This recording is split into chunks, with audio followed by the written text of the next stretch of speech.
व्यवस्था विवरण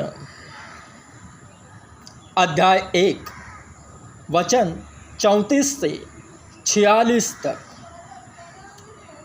इज़राइल को दंड मिलना।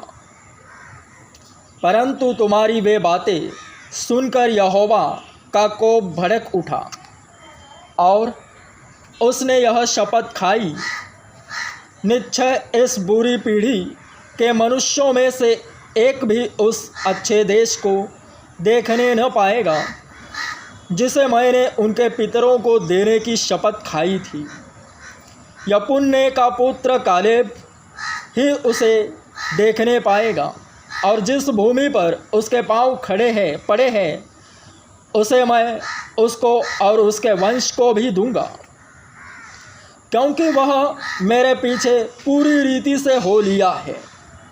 और मुझ पर भी यहोवा तुम्हारे कारण क्रोधित हुआ और यह कहा, तू भी वहाँ जाने न पाएगा।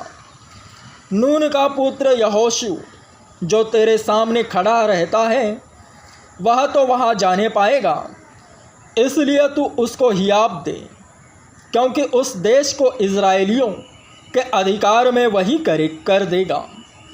फिर तुम्हारे बाल बच्चे जिनके विषय में तुम कहते हो कि ये लूट में चले जाएंगे, और तुम्हारे जो बच्चे अभी भले बुरे का भेद नहीं जानते, वे वहाँ प्रवेश करेंगे और उनको मैं वह देश दूंगा और वे उसके अधिकारी होंगे। परंतु तुम लोग घूमकर कूच करो और लाल समुद्र के मार्ग से जंगल की ओर जाओ। तब तुमने मुझसे कहा, हमने यहोवा के विरुद्ध पाप किया है।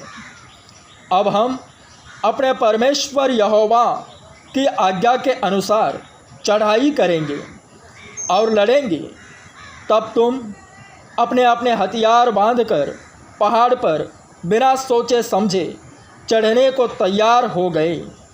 तब यहोवा ने मुझसे कहा, उनसे कह कि तुम मत चढ़ो और न लड़ो, क्योंकि मैं तुम्हारे मध्य में नहीं हूँ। कहीं ऐसा न हो कि तुम अपने शत्रुओं से हार जाओ। यह बात मैंने तुमसे कह दी, परंतु तुमने न मानी। किंतु ढिठाई से यहोवा की आज्ञा का उल्लंघन करके पहाड़ पर चढ़ गए।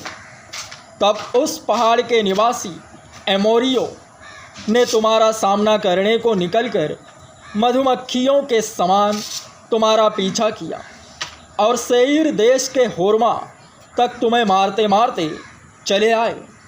तब तुम लौटकर यहोवा के सामने रोने लगे, परंतु यहोवा ने तुम्हारी न सुनी, न तुम्हारी बातों पर कान लगाया, और तुम कादेश में बहुत दिनों तक पड़े रहे, यहाँ तक कि एक युग हो गया।